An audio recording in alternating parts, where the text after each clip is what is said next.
সালাফি, এখন চলে শাহবাগী। কিন্তু জিনিসটা এপিস্টেমোলজি।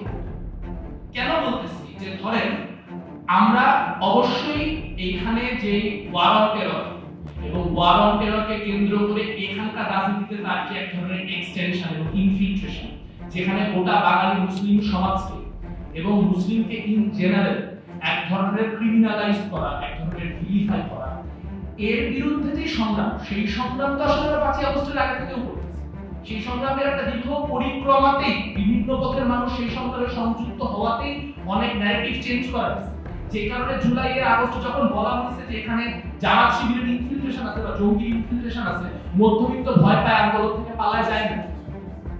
সেটা পালায় যায় না, তার কারণ তার ওখানে একটা ভয়ানক পরিবর্তন হয়েছে।